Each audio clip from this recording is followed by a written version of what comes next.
웃고 즐거워하는 것이 신이 인간에게 준 특권 중에 하나라고 어떤 문화 인류학자가 이야기를 하더라고요. 웃는 것, 사람만이 할 수 있는 거죠. TV에도 보면 사람을 웃기는 프로그램들이 많습니다. 과거에는 코미디나 개그 프로가 있었고 요즘은 예능의 시대입니다. 10여 년 전에 무한도전과 1박 2일로 대세가 된 예능 프로그램들이 이제는 외딴 섬에 가서 일상을 함께 보내고 먹방을 하고 낚시와 캠핑을 하는 리얼리티 예능이 주를 이루고 있습니다. 사실 TV에서 예능 프로그램을 빼고 나면 이 방송국 채널이 돌아가지 않을 정도로 진짜 많은 예능 프로그램들이 방영되고 있습니다. 제가 얼마 전에 TV를 보다가 채널을 계속 돌렸는데 기본적으로 예능 프로그램들이 한 10개에서 20개 사이는 계속 돌아가면서 방영이 됩니다. 무엇을 의미하는 것입니까? 치열한 경쟁과 외로움 속에 살아가는 현대인들이 웃고 즐거워할 거리를 더 많이 찾고 있다는 증거가 이겁니다. 또 우리 주변에도 보면은 먹고 놀고 휴가 가고 즐길 거리들이 너무나 많습니다. 돌아보면 과거보다 우리의 삶의 수준도 높아졌고 웃고 즐기고 기뻐할 거리들도 훨씬 더 많은데 사람들은 더 외롭고 불안해하고 자살률도 정신질환도 훨씬 더 많아졌습니다. 이것이 현대인들의 아이러니라고 말할 수 있을 것 같습니다. 결국 인간 삶의 기쁨과 즐거움은 단순히 외형적으로 내가 많이 가지고 있고 내가 뭔가를 이뤘고 외형적인 것만으로 되는 것이 아니라 영혼과 마음, 내면적인 것들이 기반이 될 때 가능해집니다. 특별히 오늘 우리가 읽었던 이 본문의 말씀은 전혀 기뻐할 수 없는 상황에서 하나님께 기뻐하고 감사의 삶을 살았던 사도 바울의 고백이기도 합니다. 한 두 가지 정도 저는 말씀을 여러분과 함께 나누고 싶습니다. 먼저 한번 따라 할까요? 하나님이 일하시는 것을 통해 감사하라. 우리가 읽었던 이 빌립보서는요, 바울이 인생의 말년에 감옥에서 쓴 4장 정도 되는 짧은 편지입니다. 근데 이 4장의 짧은 편지에 무려 30번 이상이나 기뻐한다는 말이 계속 나옵니다. 내가 기뻐하고 또 기뻐한다. 너희도 기뻐해라. 예수님의 기쁨이 너희에게 가득하고 충만하기를 원한다. 바울은 처음부터 빌립보서가 끝나는 그 장까지 반복해서 계속 기쁨을 가르치고 있습니다. 이례적입니다. 그래서 빌립보 서신을 기쁨의 서신이다라고까지 이야기를 합니다. 그런데 바울이 이런 기쁨의 고백을 할 수 있는 것이 연봉 대박을 터뜨리고 내 집을 사고 아이들이 좋은 대학을 가고 그리고 멋진 호텔이나 휴가지에서 했던 말이 전혀 아닙니다. 바울은 지금 감옥과 가택연금 또 재판을 받기 위해서 입에 이 나라 저 나라로 계속 이송하면서 10년 가까이를 자유가 없는 삶을 보냈습니다. 심신이 너무 지쳤고 주변 사람들마저도 거의 대부분 다 떠나고 바울이란 이름도 거의 잊혀지기 시작했습니다. 선교만 하다가 투옥이 됐으니까 이 바울이 미래를 위한 투자나 준비를 한 것도 없고요, 돈도 없습니다. 나이도 이제 노인입니다.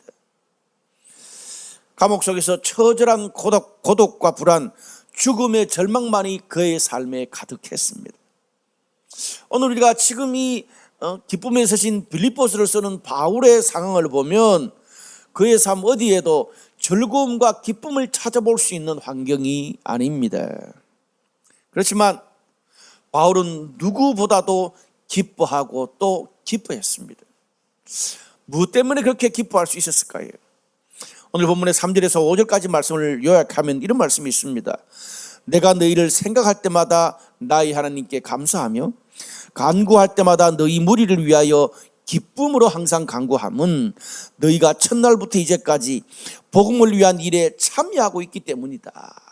이렇게 감사를 표현했습니다. 정리하면 바울이 하나님께 감사하고 기뻐할 수 있었던 이유는 자신이 개척하고 섬겼던 빌립보 교회 성도들의 변화된 삶을 통해서 하나님이 일하시는 것을 봤기 때문입니다. 또 그들을 위해서 날마다 기도하는 기도 제목을 하나님이 다 응답하셨다는 것을 알 수 있었어. 즉 빌립보 성도들을 위해서 주님이 일하고 그들을 위해서 기도한 기도 제목을 들어주셨기 때문에 감사했습니다. 자신은 지금 깊은 감옥에 갇혀 있지만 하나님은 과거부터 지금도 여전히 바울의 기도와 섬김을 사용해서 빌립보 성도들을 아름답게 성장시키셨습니다.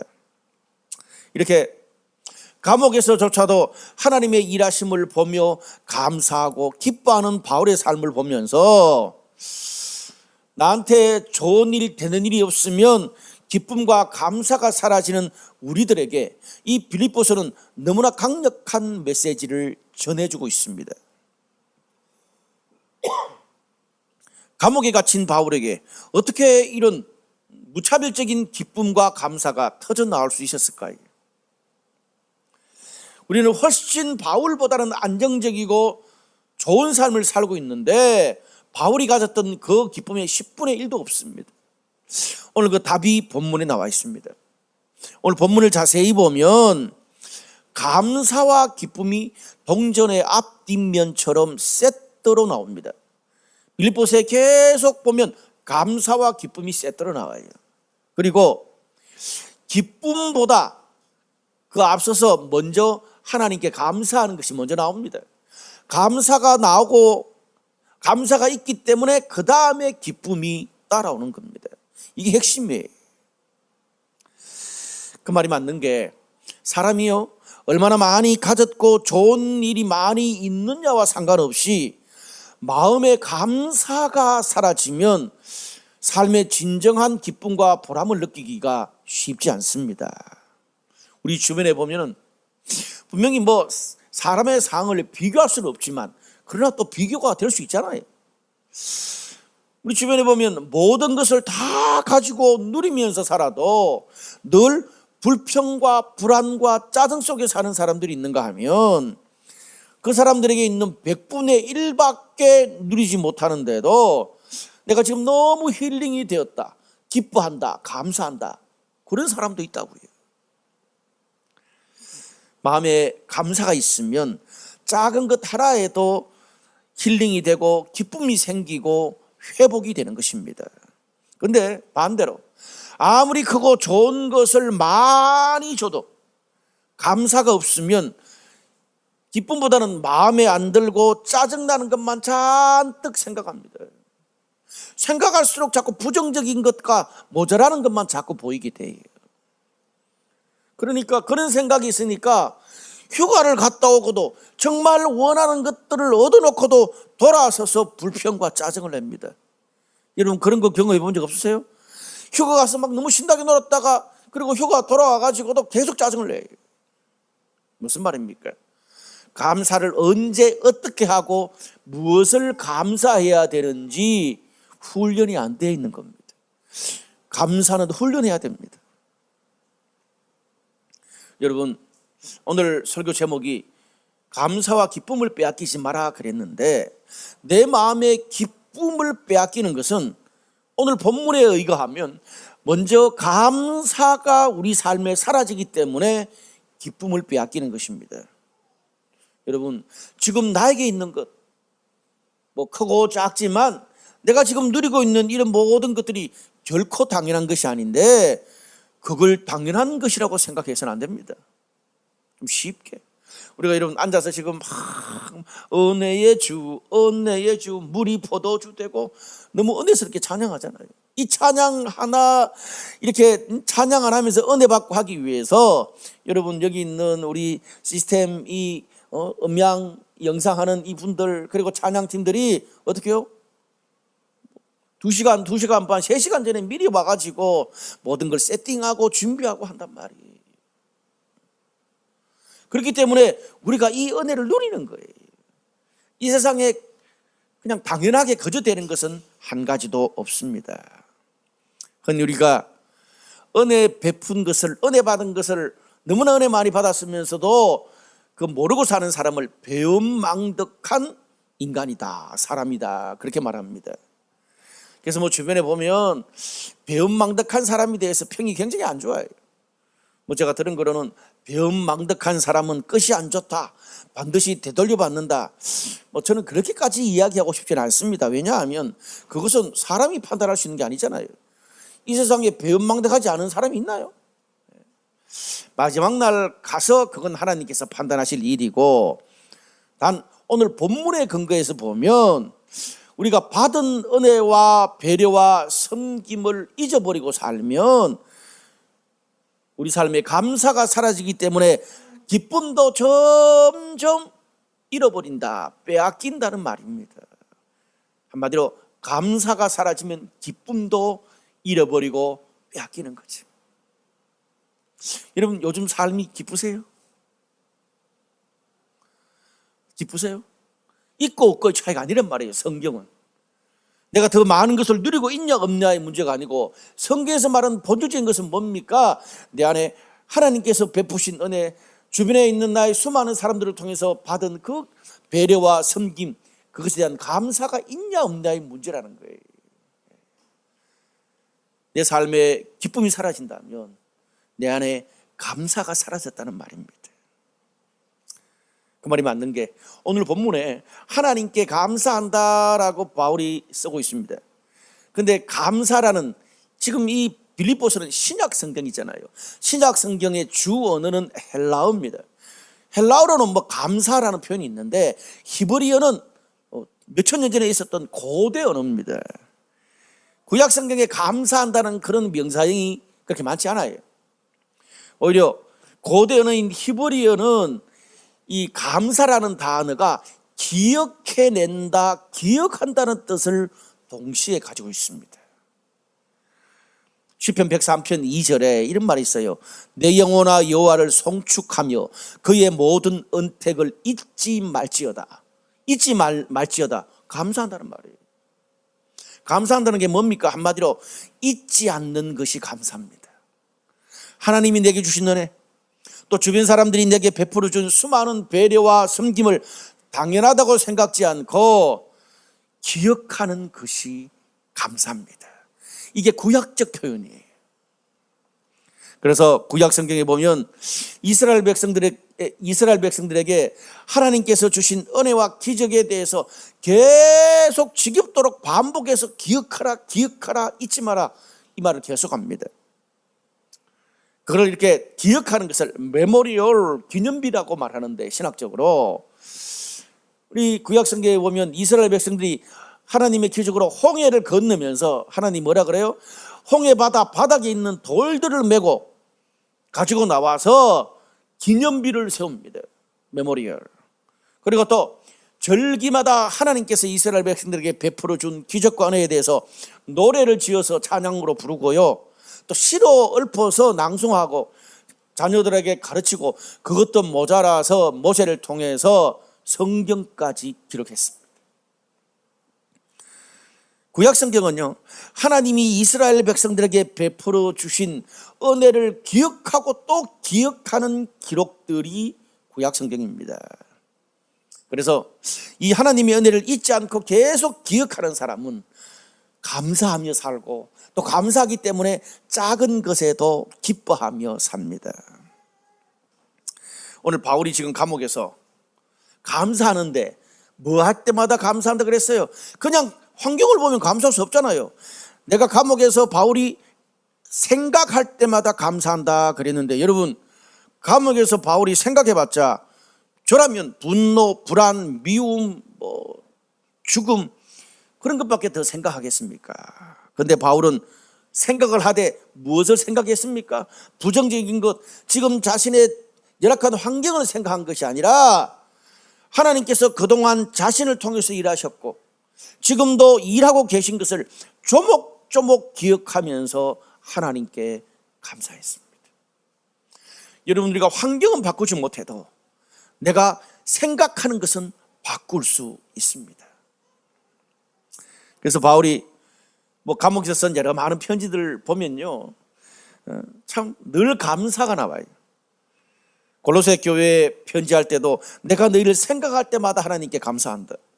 심지어 자신을 비난한 고린도 교회 성도들에게 편지를 쓰면서 내가 너희의 소문을 듣고 감사한다. 어리고 유약하고 정말 믿음이 안 가는 그 사역자 디모데한테도 내가 너를 생각할 때마다 감사한다.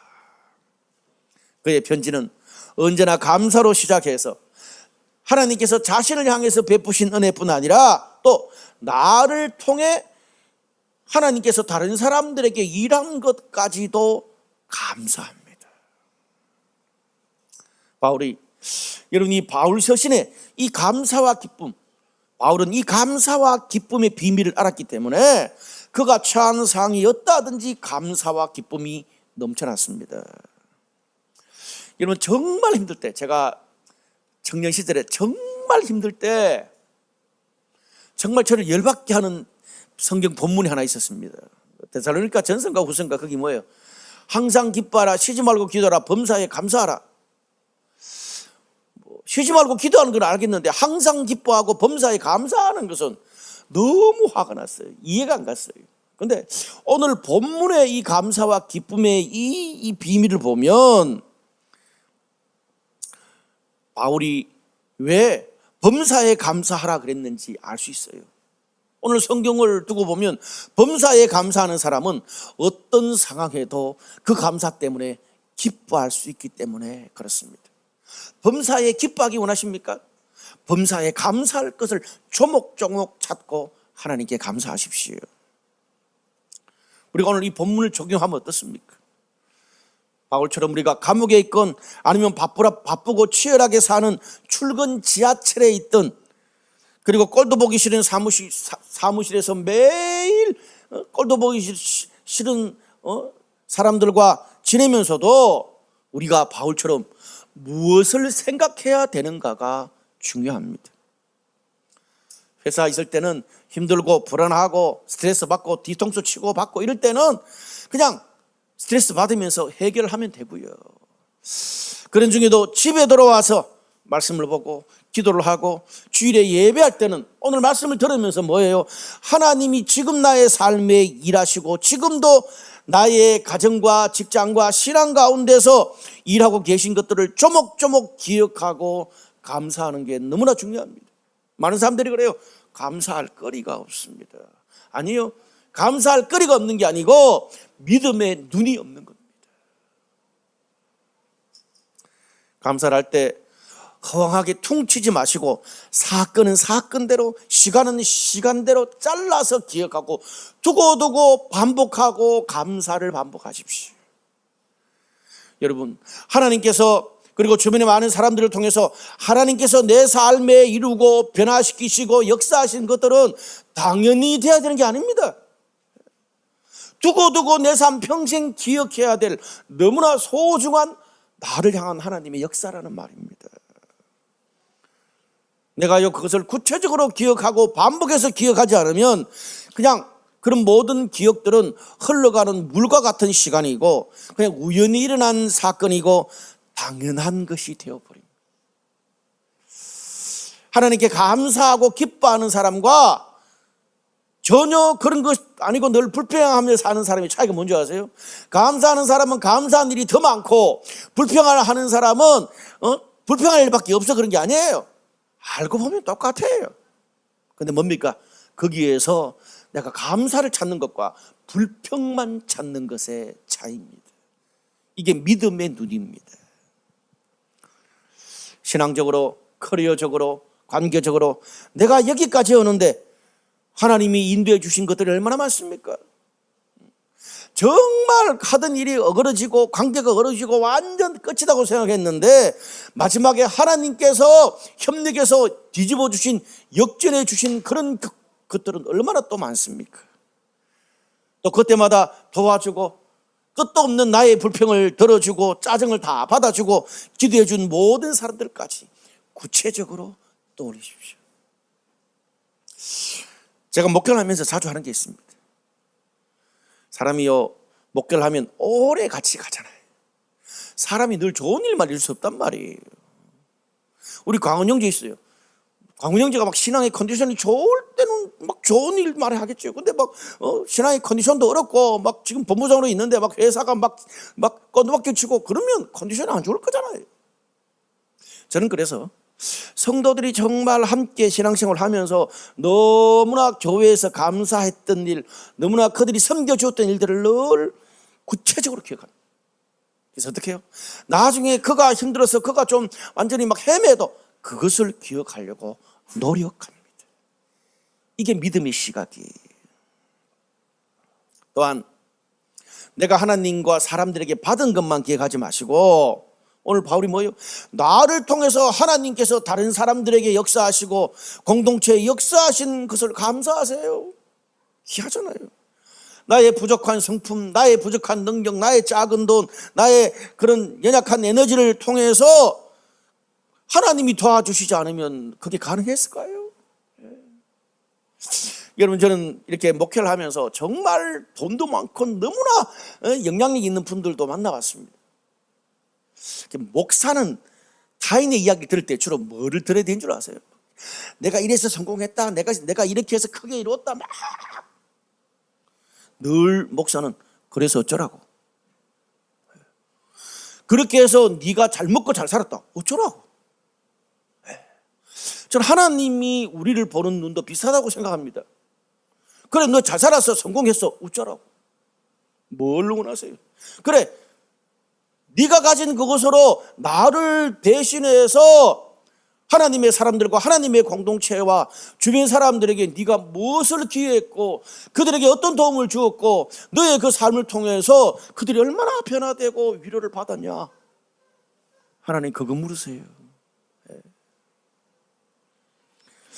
여러분, 그래서 우리가 오늘 바울을 보면서 하나님께서 나의 섬김, 나의 작은 그런 여러 가지 배려를 통해서 주변 사람들이 회복되고 일어나고 공동체가 변화되는 이것들에 대해서 감사하셔야 돼요. 얼마나 귀합니까? 근데 이걸 우리가 믿고 이걸 기도해야 되는 이유가 뭐냐 하면, 이걸 믿고 기도하다 보면 지금 현재 내 삶이 좀 힘들고 지치고 뒤죽박죽하고 완전히 나락이 빠질 수 있어도 절망하지 않습니다. 왜? 여기까지 인도하신 하나님이 계시기 때문에, 나의 삶을 여기까지 인도하시는 분이 하나님이기 때문에 지금 내가 꼬이고 부족하고 힘들어도 하나님께서 결국 하나님의 뜻대로 이것을 완성시켜 가실 것이기 때문입니다. 아멘. 우리가 하나님의 뜻대로 살아야 되는 이유가 이기 때문에.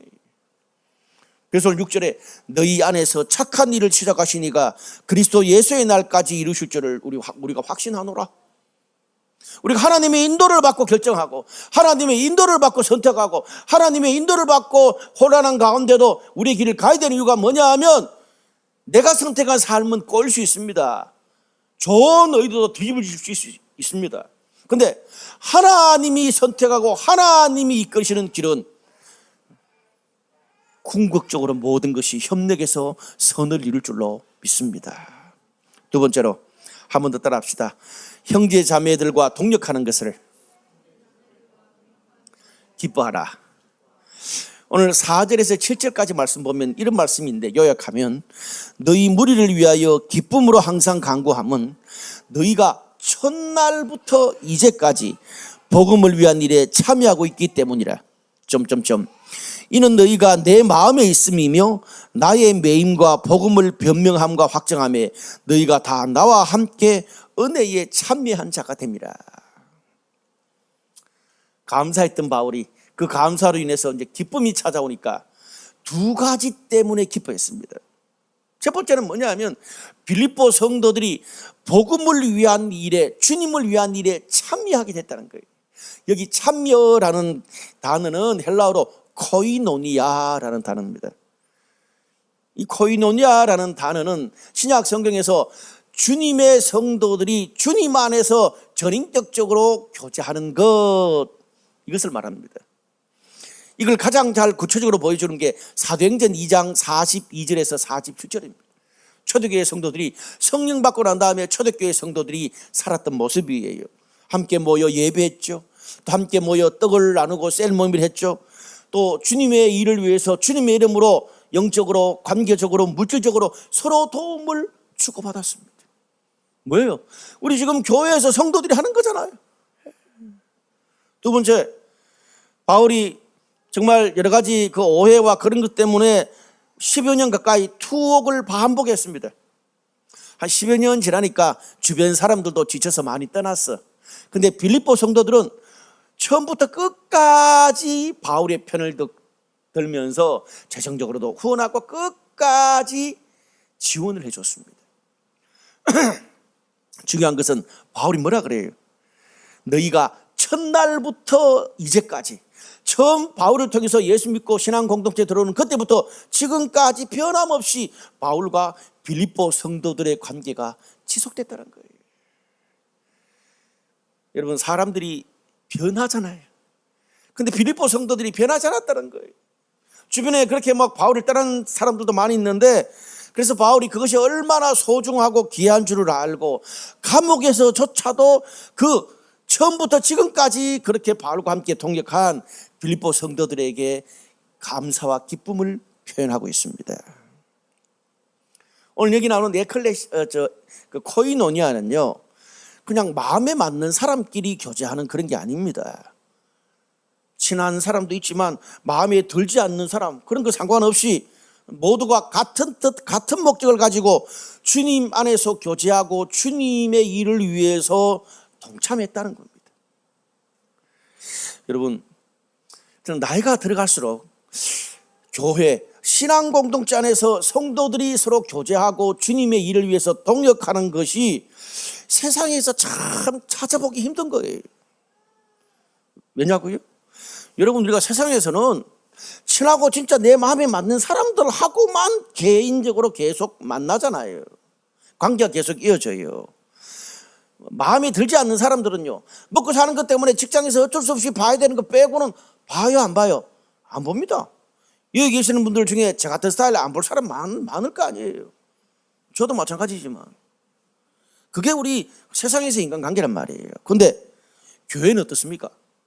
마음에 드는 사람도 있고 마음에 안 드는 사람도 있고, 7, 8년 신앙생활 같이 했는데 말 한마디 안 해보고 이번 수련회 때 처음 말해본 사람도 있고 별로 친하지 않은 사람도 있어요. 근데 어떻습니까? 모두가 주님의 한 몸이기 때문에 친하든 친하지 않든 상관없이 영적인 가족으로서 셀도 같이 하고 나눔도 같이 하고 놀러도 같이 하고 수련회도 같이 가요.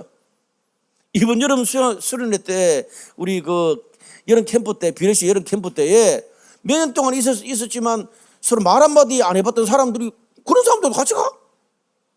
참 교회 신기하지 않아요? 그리고 그렇게 친하지도 않는데 주님의 한 몸으로서 서로 교제하면서 내 삶도 꾸역꾸역 오픈해. 그리고 별로 친하지도 않는데 막 영적 가족이라 그래서 막 강요를 받든지 자원하든지 상관없이 기도도 또 해줘. 또 서로 잘 모르면서도 주님의 일을 위해서 시간도 같이 내고 돈도 같이 내고 함께 같이 예배도 드리고 셀도 하고 사역도 같이 해. 참 이상한 집단이죠. 근데 별것 아닌 것 같지만 제가 세월이 지나면서 이 영적 가족이 얼마나 소중한지를 저는 깨닫게 됩니다. 바울의 마음이 이해가 가요. 제가 가만히 생각해 보니까 저희 누님들, 가족들보다 성도들을 더 많이 만나는 것 같아. 제 친한 그 친구 목사들이 있거든. 1년에 뭐 10번 만나겠어요? 예? 여기 제가 이 성도들을 얼마나 자주 만나요. 그리고 친하다는 거지, 여러분이 나를 더 잘 알아. 최근 나의 소식 여러분이 훨씬 더 잘 알아. 내가 공부했다 모르는 사람들 많아. 여러분, 세상에서는 소울메이트 정도 돼야 이런 관계를 맺어.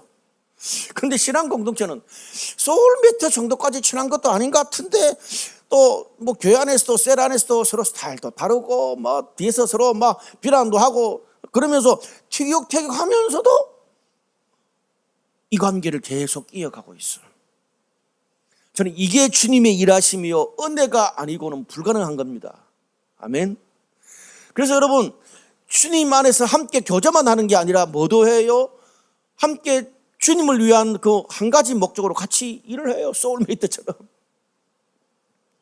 놀라운 것은 우리는 그냥 특별한 생각 안 하고 그냥 여기 나온 신학 성경에 나오는 초대교회 성도들이 했던 그런 코이노니아를 우리가 뭐 예배하고 쎄라고 티격태격하고 그냥 뭐 서로 친하든 친하지 않든 뭐 그렇게 하는데, 놀라운 것은 그 과정 가운데 내가 아는 사람들이 연결되어서 주님을 믿고 확신을 얻고 사람들이 변화되고 그들이 또 나처럼 그렇게 다른 사람을 섬기는 그런 하나님의 일하심의 기적들이 주님의 공동체 안에서 일어납니다.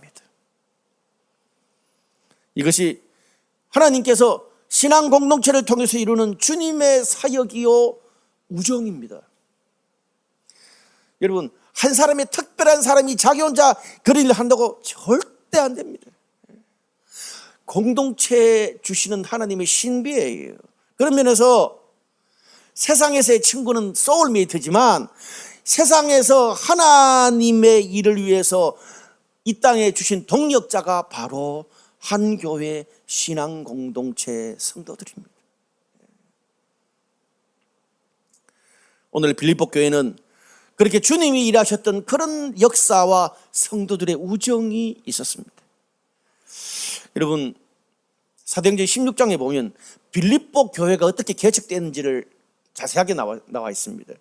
빌립보 16장에 보면 빌립보 교회 초기 성도들 중에 루디아라는 옷감 장사하는 여자 사장님이 있어요. 이 사람이 재정의 후원자였습니다. 또 비슷한 시기에 빌립보 감옥에서 바울이 감옥에 갇혀 있었잖아요. 그 바울의 그 감방을 지키던 간수가 갑자기 하나님의 기적이 일어나가지고 막 감옥 문이 열려서 바울이 도망간 줄 알고 자결을 하려고 그랬어요. 근데 바울이 죽지 말라고, 내가 여기 있다고 그러면서 기독교에서 너무나 유명한 전도의 메시지, 주 예수를 믿어라, 너와 내 집이 구원 얻으리라 라는 메시지를 듣고 그 간수가 예수를 영접하고 빌립보 교회의 초기 멤버가 됐습니다. 그렇게 시작된 빌립보 교회가 함께 모이고 교제하고 사역하면서 당시 기독교를 그렇게 핍박했던 로마 사회에서도 복음과 신앙을 지켜냈습니다. 또한 바울의 그 선교 사역을 빌립보 성도들이 끝까지 재정적인 후원과 지지를 계속했습니다. 이것 때문에 바울이 감사하는 거예요. 기뻐하는 거예요. 빌립보 성도들 입장에서 보면 뭐 거대한 일을 한 게 아니에요. 그냥 힘든 가운데 그냥 교회에서 성도들이 하는 거 교제하고 주님의 일을 계속했을 뿐인데, 너무나 놀라운 것은 그들은 이거 몰랐을 수도 있어요. 그 빌립보 교회가 기독교가 유럽에 세워진 최초의 교회가 빌립보 교회였습니다. 빌립보 교회가 아니었으면 복음이 유럽 대륙에 넘어갈 수 없었어요. 빌립보 최초의 교회인 빌립보 교회를 통해서 유럽이 복음화되고 그 유럽의 중세에 찬란했던 그 기독교 문명이 일어나고 그 복음이 모든 세계 전 지역으로 확산돼서 지금 우리들에게까지 온 겁니다. 이것이 주님이 하신 일이에요. 그래서 바울이 뭐라 그럽니까? 6절에 너희 안에서 착한 일을 시작하시니가 그리스도 예수의 날까지 이루실 줄을 우리는 확신하노라. 어떤 면에서 바울과 빌립보 성도들이 했던 것보다 주님이 더 놀랍고 위대한 일을 이루신 거죠. 바울도 마찬가지예요. 그냥 감옥에서 편지 하나 쓴 건데 그게 성경이 되어서 그냥 주님 오실 날까지 계속 이 스토리가 읽혀질지 어떻게 알았겠습니까? 말씀의 결론을 맺겠습니다. 우리가요, 주님 안에 한 공동체가 되어서 함께 교제하고 주님의 일에 함께 참여하는 것을 통해서 하나님이 얼마나 크고 위대한 일을 이루시는지를 우리는 본문을 통해서 자세하게 볼 수가 있습니다. 저는 오늘 본문을 보면서 설교를 준비하면서 블루라이트 강남교회와 블루라이트 강남교회 성도들을 생각하면서 너무 감사하고 기뻐했습니다. 사실 우리 블라이트 강남교회는 뭐 건물이 있는 것도 아니고 주중 모임도 많이 할 수 있는 그런 교회가 아니기 때문에 쉽게 다닐 수 있는 교회가 아닙니다. 불편한 그런 뭐 장소로 불편한 요소가 너무 많습니다. 그런데도 이렇게 저희 교회에 정착해서 신앙생활을 하는 분들은 성도 한 사람 한 사람이 이 교회에서 정착하고 사역하게 되기까지 사연이 없는 사람이 없습니다. 여기 지금 사역자들도 마찬가지입니다. 제가 블라이트 강남교회를 개척할 때 강남에 아는 사람이 없었습니다. 그리고 우리가 지난 7, 8년 동안 수많은 크고 작은 일들을 함께 겪었고요. 그 사이에 교회도 하나 개척되었습니다. 저는 지난 주간에 6명의 성도들과 함께 생수의 강을 다녀왔습니다. 많은 성도들이 생수의 강 뭐 하는 거예요? 그러면 가보면 안다는 말만 했을 거예요. 그래서 화딱질이 많이 났대요. 제가 그 사연을 압니다. 지금까지 제가 침묵했어요. 근데 제가 오늘 여러분들에게 제가 교회 밖에서 그동안 어떻게 일했고 하나님이 어떤 비전으로 이끄셨는지에 대해서 공개적으로 오픈을 하고 또 그것이 우리 교회의 비전이 됐으면 좋겠다는 생각이 있어서 공개적으로 나눕니다. 생수의 강은요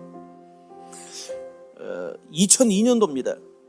제가 안산동산교회에 청년부 목사로 있을 때 청년부 형제 자매들과 함께 만든 청년 수양회였습니다.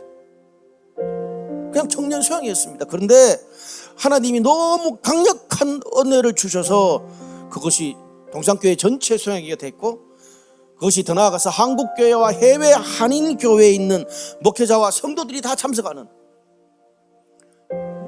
무려 5,000명이 넘는 목회자와 성도들이 참여한 수양회가 됐습니다.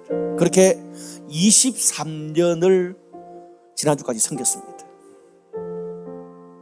생수의 강뿐 아닙니다. 우리 작년에 우리 이평강 목사님 저희 교회에 함께 오시게 됐는데 사실 이평강 목사님은 저와 한국교회 사역을 20여 년 동안 같이 해왔던 그런 선배입니다. 그렇지만 저는 이평강 목사님이 저희 교회에 출석할 줄은 생각도 못했습니다. 본인도 그렇고 저도 그렇고. 사실 이평강 목사님께서 주도하는 셀 세미나라는 한국교회 셀 사역을 대표하는 그 세미나를 20여 년 동안 주도하셨고 개최했는데 수백 개의 한국교회가 참여한 세미나입니다. 지금 이 목사님은 그 전국 목회자 네트워크를 계속 20여 년째 이끌어오고 계십니다. 저도 또 지난 8년 동안 세티세 코리아라는 그런 사역단체 대표로 한국 전역에 있는 목회자 신학생 개척교회를 코칭하고 섬기고 있습니다. 그동안 사역들을 그만둘 수밖에 없었던 사항들이 너무나 많았습니다. 그런데 그때마다 하나님이 개입하셔서 하다 보니 이평 목사님도 저도 여기까지 오게 됐습니다. 저나 이평 목사님이나 다 하나님께서 그만하게 하시면 그냥 깔끔하게 사역을 내려놓을 것입니다. 제가 왜 이 말씀을 드립니까? 블라이트 강남교회는 아주 작은 교회지만 여기에 있는 하나님이 연결하고 보내주신 목회자들이 하는 이 한국교회 사역은 지난 20년 동안 해왔던 이 한국교회 사역은 한국의 어떤 교회보다 그 사역이 강력하고 놀랍습니다. 지금까지는요 다른 교회의 지원들을 통해서 힘겹게 여기까지 왔습니다. 사실 보통 뭐 비전 이야기하면 허황한 비전만 있고 실체는 별로 없고 이제 만들어가야 되는 건데 이 사역은 그렇지도 않습니다. 20여 년 동안 해왔던 그 모든 사역의 열매들이 우리 주변의 전국에 다 깔려 있습니다. 우리 교회 성도들만 잘 모를 뿐입니다. 다른 교회가 더 잘합니다. 왜? 제가 이야기하고 싶지 않았습니다. 사실 우리가 선교 그러는데 이미 저희의 이 사역에는 선교도 준비 다 했습니다. 외국도 가서 다 해봤습니다.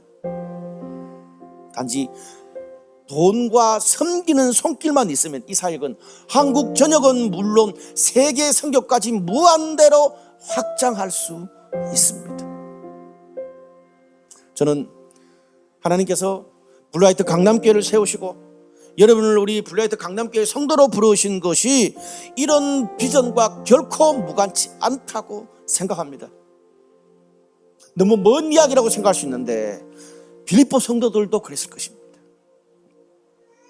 오늘 본문을 통해 바울의 선교를 후원하고 함께하면서 유럽 선교를 시작했던 빌립보 성도들처럼 여러분을 통해 착한 일을 시작하신 주님께서 위대하고 놀라운 일을 이루시기를 주님의 이름으로 축원합니다. 제가 오늘 본문 6절 말씀을 너희 안에 대신에 블루라이트 강남교회를 한번 넣어봤습니다. 블루라이트 강남교회와 성도들 안에서 착한 일을 시작하신 이가 그리스도 예수의 날까지 이루실 줄을 우리는 확신하노라. 오늘 이 고백이, 이 비전이 우리 블루라이트 강남교회 모든 성도들의 비전과 고백과 믿음이 될 수 있기를 주님의 이름으로 축복합니다.